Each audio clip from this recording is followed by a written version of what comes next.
Je commencerai par une petite anecdote personnelle. En avril 2008, j'ai été expulsé de la haute fonction publique pour avoir écrit dans un article que l'armée israélienne tuait des enfants en Palestine. Et il se trouve que, à cette occasion, puisque le gouvernement français avait décidé de donner un grand retentissement médiatique à ce limogeage, somme toute, assez banal, le chef spirituel des chiites libanais, qui était à l'époque Mohamed Hussein Fadlallah, a diffusé un communiqué de presse depuis Beyrouth, où il résidait, dans lequel il explique que la destitution de ce haut fonctionnaire par le gouvernement français montre que la politique de la France est mauvaise et qu'au Proche-Orient, décidément, elle ne fait pas partie de la solution, mais du problème. Ce sont ses propos. Et effectivement, la question qu'on peut se poser, c'est est-ce que la France fait partie, un tant soit peu, de la solution ou du problème? Et comme le sujet que je vais traiter, c'est la France et la Palestine, et qu'il s'agit d'analyser la politique de la France au cours des dernières années, je vais simplement, dans un premier temps, m'interroger sur ce que la présidence actuelle a fait et me demander avec vous si ce que M. François Hollande a fait dans ce domaine tranche avec la politique adoptée par ses prédécesseurs. Alors la première remarque qu'on peut faire, c'est qu'effectivement, à première vue, entre la politique de François Hollande et celle de Nicolas Sarkozy sur la question israélo-palestinienne, parce qu'il est évident que si je parle de la France et de la Palestine, je suis obligé aussi de parler d'Israël, finalement, les lignes de force paraissent les mêmes, quoi. On ne voit pas a priori, comme ça, à première vue, de différence énorme. Mais toutefois, si on y regarde de plus près, il y a quand même une différence. Et ça a été d'ailleurs suggéré par mon ami René Nabat tout à l'heure. Il y a effectivement une accentuation. Les traits caractéristiques de la politique de Sarkozy dans ce domaine ont été, en quelque sorte, accentués par François Hollande. Premier élément, tout simple, et le symbole n'est pas mince, jamais Nicolas Sarkozy, président de la République, n'a effectué de visite d'État en Israël. François Hollande, lui, l'a fait en novembre 2013. Il est allé, effectivement, en Israël, et je dirais que ses amis sionistes lui ont déroulé le tapis rouge. Au moment où la population de Gaza étouffait sous le blocus, privée d'électricité, au moment où le président, ravi d'une France déboussolée, pose le pied à l'aéroport Ben Gurion, la population palestinienne de Gaza étouffe. Elle est privée d'électricité. Et M. Hollande se rend aux différentes invitations que ses amis de Tel Aviv lui ont faites. Il participe notamment à un dîner, vous pouvez voir la vidéo sur YouTube, elle est tout à fait éclairante, et il partage avec Benjamin Netanyahou un gâteau sur lequel il y a le mot « peace ». Et il chante. Je ne sais pas ce qu'il chante d'ailleurs, mais ça devait être prodigieusement passionnant, parce que visiblement ils ont l'air très contents. Et c'est après ce dîner que François Hollande, ce qui est quand même assez étonnant de la part d'un chef d'État, dira, il prononcera cette formule tout à fait stupéfiante, « Toujours j'aimerais les dirigeants d'Israël ». Alors on peut le décliner en « J'aimerais toujours les dirigeants d'Israël ». Enfin bref, on peut s'amuser comme ça. Alors, quand un chef d'État français, président de la République française, déclare qu'il aimera toujours les dirigeants d'un pays, moi je me pose la question de savoir ce que ça donnera si demain, par exemple, l'un de ses dirigeants, l'ancien videur de boîte de nuit moldave qui tient lieu de ministre de la Défense en Israël, décide de couper à la hache, comme il a envisagé, les opposants à sa politique. Est-ce qu'à ce moment-là, le président français déclarera qu'il aime toujours les dirigeants d'Israël? Mais je vous laisse répondre. Cette visite était proprement stupéfiante. Elle n'a strictement rien apporté du point de vue diplomatique, puisqu'elle n'a pas fait bouger d'un iota les lignes adoptées par les uns et par les autres, et M. Hollande est revenu chez lui.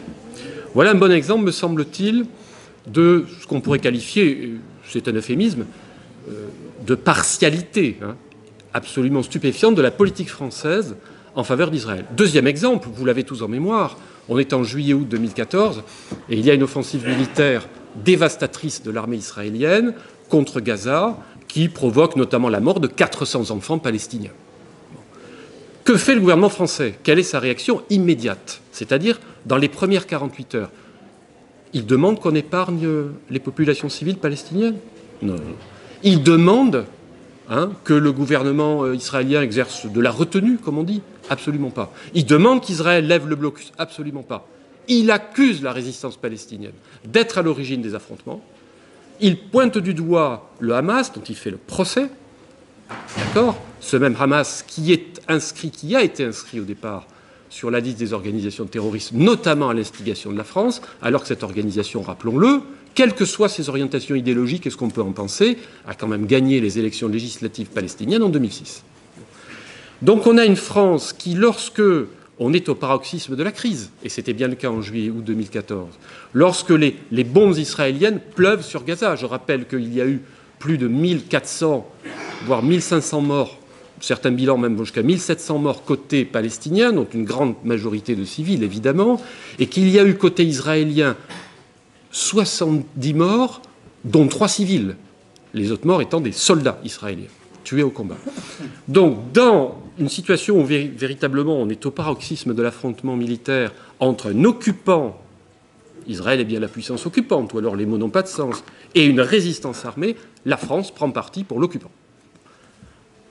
Voyage d'État, donc, où le chef de l'État français déclare qu'il aimera toujours les dirigeants d'Israël, puis prise de parti claire et nette de la France, par la voix de ses plus hauts dirigeants, en faveur d'Israël lorsqu'il y a un affrontement aussi meurtrier que celui qu'on a connu en juillet-août 2014.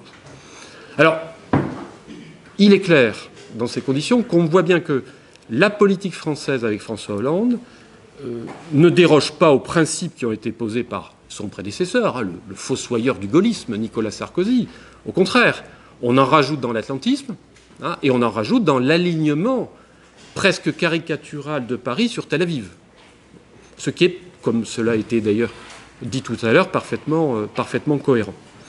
Alors, ce qui est quand même frappant aussi, c'est que finalement, dans le discours officiel de la France sur le conflit israélo-palestinien, il y a évidemment ce qu'on sait bien, la pratique systématique du deux poids deux mesures, où on va même jusqu'à rendre les Palestiniens responsables de leur malheur. Parce que quand vous pointez la responsabilité, voire la culpabilité qui serait celle de la résistance palestinienne lors d'un affrontement militaire avec l'occupant, ça veut dire que vous considérez que les Palestiniens, finalement, sont responsables. Ils sont responsables des horreurs qu'ils endurent de la part de l'occupant.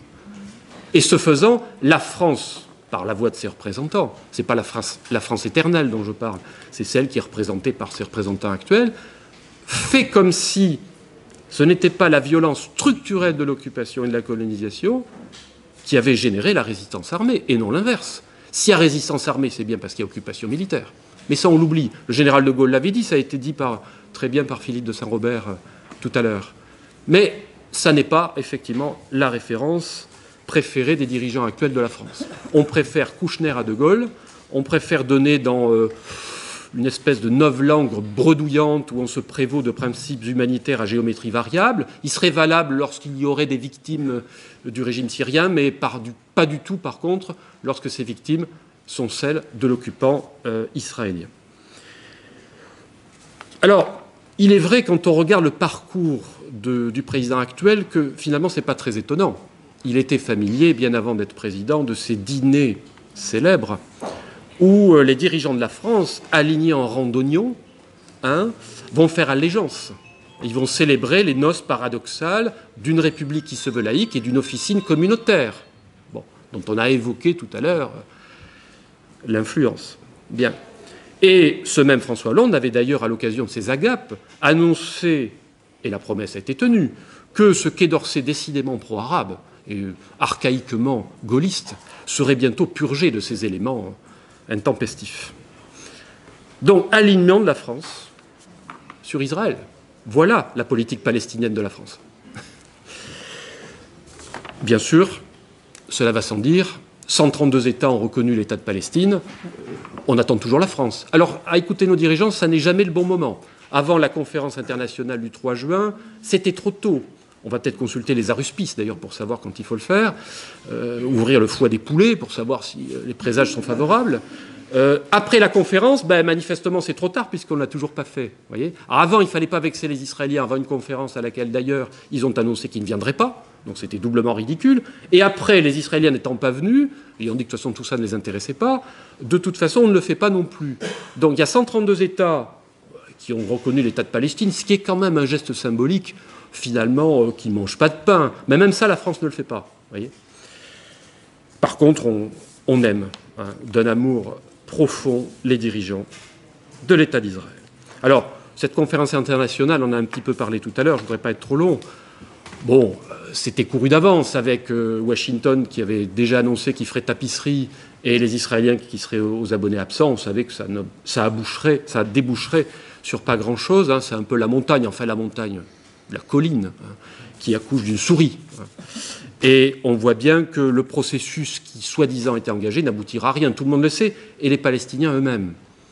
Les Palestiniens, d'ailleurs, quand j'emploie cette expression, ça mériterait un petit peu une analyse détaillée. C'est qui les Palestiniens? C'est Mahmoud Abbas, le président quelque peu, je dirais, en phase terminale, d'une autorité fantomatique. Autorité sur quoi, d'ailleurs? Sur pas grand-chose. Ou les organisations qui sont dans l'opposition à Mahmoud Abbas et qui, si on additionne leur potentiel électoral, sont quand même beaucoup plus représentatifs des Palestiniens que ce qui reste de la branche collaborationniste du Fatah. Bon, mais ça n'empêche pas cette même branche collaborationniste d'intriguer en ce moment avec l'Arabie Saoudite pour tenter, Mahmoud Abbas ayant vocation quand même à sortir, à porter à sa place le fameux Mohamed Darlan, dont tout le monde a entendu parler. La France, dans tout ça, finalement, ne joue aucun rôle parce qu'elle ne veut jouer aucun rôle.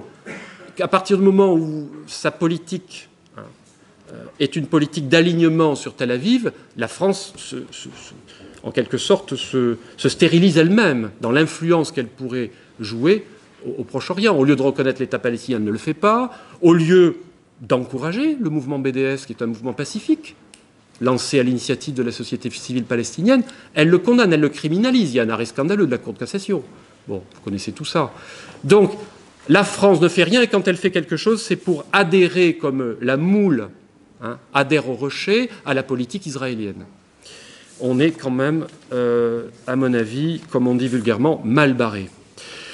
Tant que la France se situe dans le sillage, effectivement, américano-israélien au Proche-Orient, elle ne jouera aucun rôle. Il faut qu'elle rompe avec cette politique. Est-ce que nos dirigeants actuels sont capables de le faire? Non. Ils en sont, à mon avis, intellectuellement et politiquement incapables. Cette incapacité radicale et définitive. Donc seul un changement politique un jour permettra effectivement, si le peuple français le veut et pousse ses dirigeants dans ce sens, de changer de politique. Et ça me paraît quelque chose d'urgent. Ça a déjà été le cas. La France, quand même, on l'a cité tout à l'heure, sous les présidents précédents, savait à l'occasion conserver une politique indépendante, adopter une ligne équilibrée. Elle ne s'alignait pas systématiquement sur les uns ou sur les autres. Il ne s'agit pas de demander à la France de s'aligner, de faire allégeance à l'une des parties en présence, mais au contraire, de faire entendre une voix indépendante. La France sait qu'elle ne peut pas changer la face du monde, mais elle sait aussi que quand elle le veut, elle peut faire entendre une voix indépendante. Et cette voix, je crois qu'elle est attendue aujourd'hui au Proche-Orient. Elle est attendue des Palestiniens, de toute tendance, finalement. Et c'est cette voix, malheureusement, qu'on n'entend plus guère.